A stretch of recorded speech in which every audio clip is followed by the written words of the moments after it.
Namaskar, hello and welcome viewers. You're watching the special presentation of SANSAD TV on Rajyasaba elections. Elections were held on June 10th to fill seats from 15 states that felt vacant due to the retirement of members on different dates. In this edition, you'll get to know everything you wish to know about how the members are elected to the upper house. Come along. The sandstone paved corridors opens to a magnificent chamber, distinct from the other parts of the old Parliament building. The chamber, Rajyasaba, has possibly seen more stalwarts from various walks of life, from business to sports to culture, than any other political institution of this country. The upper house of Indian Parliament has been playing a pivotal role in India's much cherished parliamentary democracy, keeping the bicameral structure alive, setting new records and creating history since inception. Our country has come a long way from the testing times of independence to now being a voice to be heard in the complex global order. There were a number of challenges that stared at India at the stroke of freedom, such as poverty, illiteracy, poor health, low level of industrialization and economic growth, social orthodoxy, poor infrastructure, unemployment, inefficient agriculture, weak governance and financial institutions, inadequate institutional framework, etc. Such a state of affairs set the agenda for the legislature of Sovereign Republic of India and in particular for the Parliament of India. The apex legislature of our country went about the task of nation building in a methodical and graded manner, addressing different challenges from time to time. The makers of our constitution, while establishing Rajyasaba, our second chamber of our parliament, envisaged a distinct role for it in our parliamentary system. The Rajyasaba is meant to provide a second look at the legislation passed by the other house, as also to prevent hasty legislation and not to prove a clog either to legislation or administration. Besides, it aims at providing opportunities to the seasoned and eminent persons who have distinguished themselves in diverse fields such as literature, science, arts and social service to serve the country. It is designed to give representation to the states in the apex democratic decision-making. On May 13, 1952, first Vice President of India and Rajyasabha Chairman Sarvapalli Radhakrishnan said, and I quote, "There is a general impression that this House cannot make or unmake governments and therefore it is a superfluous body. But there are functions which a revising chamber can fulfill fruitfully. Parliament is not only a legislative but a deliberative body. So far as its deliberative functions are concerned, it will be open to us to make very valuable contributions." Unquote. माननीय सभासदों, माननीय सभापति जी. Members of Rajya Sabha are expected to be more experienced and learned and less influenced by the ebb and flow of popular opinion. As House of Elders, it is expected to hold dignified and quality debates on issues of public importance and legislative proposals and to ensure the accountability of the executive to Parliament. आदरणीय सभापति जी, ये सदन की बड़ी विशेषता है और दो पहलू खास हैं. एक तो उसका स्थायित्व, परमानेंट कहें या इटर्नल कहें, और दूसरा है विविधता, डाइवर्सिटी. स्थायित्व इसलिए है, इटर्नल इसलिए है कि लोकसभा तो भंग होती है, इसका जन्म हुआ अब तक कभी इसको न भंग हुई है न भंग होना है, यानी ये इटर्नल है. लोग आएंगे जाएंगे लेकिन ये व्यवस्था इटर्नल रहती है. ये अपनी उसकी एक विशेषता है. और दूसरा है विविधता, क्योंकि हाँ, राज्यों का प्रतिनिधित्व प्राथमिकता है. एक प्रकार से भारत के फेडरल स्ट्रक्चर की आत्मा.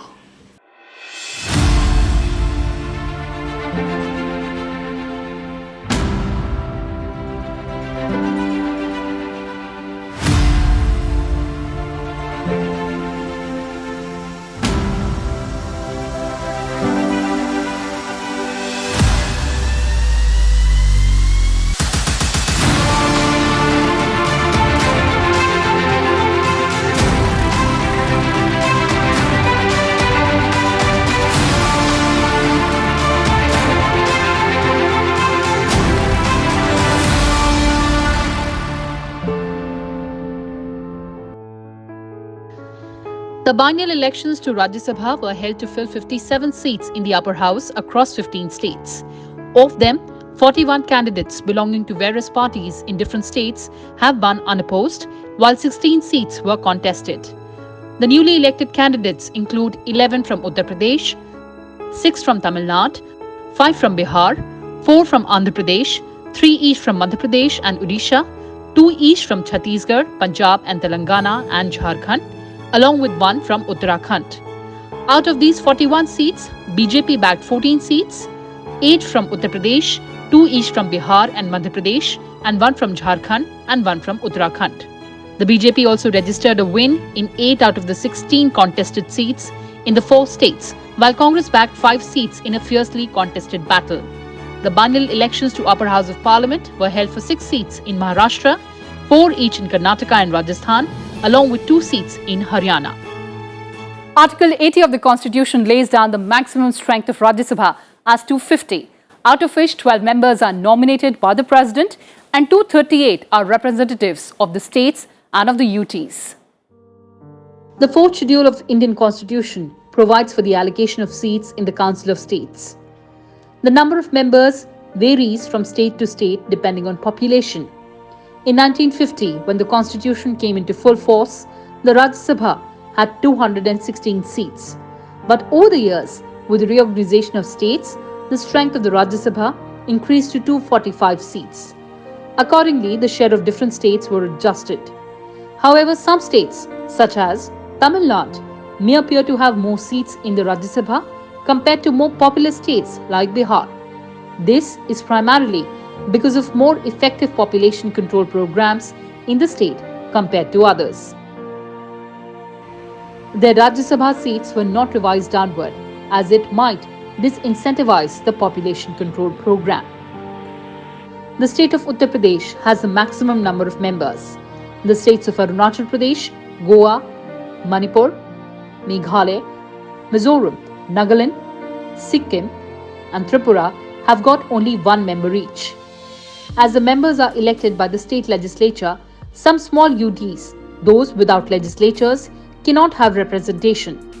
The UTs of Andaman and Nicobar Islands, Lakshadweep, Dadra and Nagar Haveli, Daman and Diu, and Chandigarh do not have any representatives in the Rajya Sabha. Uttar Pradesh has 31 seats, Maharashtra 19, Tamil Nadu has 18 seats. West Bengal and Bihar have 16 seats. Karnataka has 12 seats. Andhra Pradesh, Gujarat and Madhya Pradesh have 11 seats. States of Odisha and Rajasthan have 10 seats. Kerala has 9 seats. Telangana, Punjab and Assam have 7 seats. Jharkhand has 6 seats. Haryana and Chhattisgarh have 5 seats each. Himachal Pradesh, NCT Delhi and Uttarakhand have 3 seats. 12 members are nominated by the President. The members nominated by the President are persons having special knowledge or practical experience in respect of such matters as literature, science, art and social service. The Rajya Sabha elections are different from the Lok Sabha. Unlike the Lok Sabha or the lower house of parliament, members of the Rajya Sabha or the upper house of parliament are not directly elected by the public. The members of the Rajya Sabha are elected by the elected representatives of states and UTs. Election to the Rajya Sabha is not held in the Rajya Sabha house, but on the floor of state legislative assemblies. Members of the upper house are elected through single transferable vote through open ballot. It is a vote on a ballot that can be transferred from a candidate of first choice who has already obtained the necessary quota of votes for election to a candidate marked by the voter as the second or third choice. The names of the candidates are printed on the ballot paper. An MLA marks his preferences for the candidates with the figures 1, 2, 3 and 4 and so on against the names chosen by him, and this marking is understood to be alternative in the order indicated. The candidate that gets rank 1 from an MLA secures a first preference vote. In order to win, a candidate needs a specific number of such first preferences. This number depends on the strength of the state assembly and the number of MPs it sends to Rajya Sabha. To win, a candidate should get a required number of votes, which is known as quota or preference vote. However, the formula is changed in case more than one seat needs to be filled. For instance, if there are 4 seats to be filled and the ruling party and its allies command a 2/3 majority and the opposition a third, it will mean that the election will go 3 seats to 1 in favor of the ruling party. In many states, parties avoid a contest by fielding candidates only in respect to their strength. Where an extra candidate enters the fray, voting becomes necessary. Candidates fielded by political parties have to be proposed by at least 10 members of the Assembly or 10% of the party strength in the House, whichever is less. For independents, there could be 10 proposers, all of whom should be members of the Assembly. It is important to note that during Rajya Sabha elections, each MLA's vote is assigned a value of 100. Further, each successful candidate must secure a minimum number of votes, which is known as the quota. Let's take an example. 10 Rajya Sabha seats are vacant in an assembly that has 100 MLAs. Assuming that each MLA shows up and casts a valid vote, the quota will be decided in this way. The number of MLAs multiplied by 100 divided by the number of vacancies plus 1. This gives us the figure of 100 times 100 divided by 10 plus 1, which gives us 909. 1 point is added to this figure to give us the quota of 910. Let's further assume that in this assembly, Party A has 60 MLAs, Party B has 30 MLAs, and Party C has 10 MLAs. This means that the total value of votes for Party A is 6,000, B is 3,000 and C is 1,000. Given that the quota is 910, this allows Party A to clearly elect 6 MPs, Party B to elect 3 MPs and Party C to elect 1 MP. First preferential votes are counted first. Candidates who secure the required vote quota in this count are declared winners. Their surplus votes get transferred. Following this, if all vacancies have not been filled, the second preferential votes are counted. Winner, if any, is declared. This process continues for next preferential votes till all vacancies have been filled.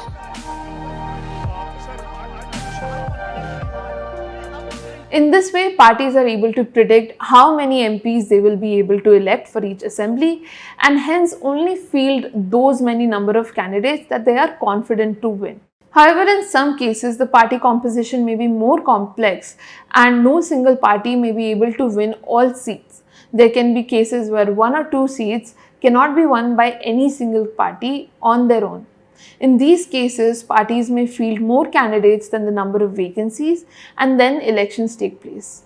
The MLAs have to use a valid sketch pen provided by the returning officer to mark their preference and vote. If the MLA uses another pen or ink, her vote would become invalid and get rejected. Prior to the Atal Bihari Vajpayee government, the Rajya Sabha election used to be held through secret ballot. It was the Vajpayee government that introduced an open ballot system for these elections. As a measure to check rampant cross-voting, which was taken to mean that the vote had been purchased by corrupt means, the system of each party MLA showing his or her marked ballots to the party's authorized agent before they are put into ballot box has been introduced. Showing a marked ballot to anyone other than one's own party's authorized agent will render the vote invalid. Not showing the ballot to the authorized agent will also mean that the vote cannot be counted. This move was challenged in the Supreme Court by journalist Kuldeep Nayyar. In 2006, the Supreme Court found open ballot voting in Rajya Sabha elections as a sound practice. The Election Commission of India issued 2 circulars on January 24, 2014 and November 12, 2015, giving Rajya Sabha members the option to press the Nota button in the upper house polls. However, in 2018, the Supreme Court of India struck down the provision, holding that none of the above option is only for general elections held on the basis of universal adult suffrage and cannot be applied to indirect elections based on proportional representation. Rajya Sabha is a permanent house and is not subject to dissolution. However, 1/3 members of Rajya Sabha retire after every second year. A member who is elected for a full term serves for a period of 6 years. In addition, vacancies that arise due to resignation, death, or disqualification are filled up through by-polls, after which those elected serve out the remainder of their predecessor's term. The term of office of a member who is elected or nominated to the Rajyasaba begins from the date of publication of the notification of such election or nomination, as the case may be, in the official gazette. While in case of election of a member to the Rajyasaba, notification is issued by the Ministry of Law and Justice. In case of nomination, the notification is issued by the Ministry of Home Affairs. Before taking his seat in the House, every member of the Rajyasaba, elected either in a biennial election or by-election or nominated by the President, is required to make or subscribe oath. Do solemnly affirm that I will bear true faith and allegiance to the Constitution of India as by law established, that I will uphold the sovereignty and integrity of India, and that I will faithfully discharge the duty upon which I am about to enter. The Constitution Amendment Bill 2020. Over the years, the Upper House has seen a memorable journey through lively debates, informed discussions, and its ability to handle complex issues in the interest of the nation. Yes, it has also seen frictions and a rise in disruptions, which is certainly a matter of concern for all the stakeholders. But the Upper House has remained a vanguard for political and social values, a melting pot of culture and diversity, and overall a relentless flag bearer of the sovereign, socialist, secular and democratic Republic of India. Rajyasaba has played a constructive and effective role in our polity. Its importance in the legislative field and in influencing the government policies has been quite significant. Well, that's all I had for you in this edition. Thanks for watching and stay tuned to SANSAD TV. Namaskar.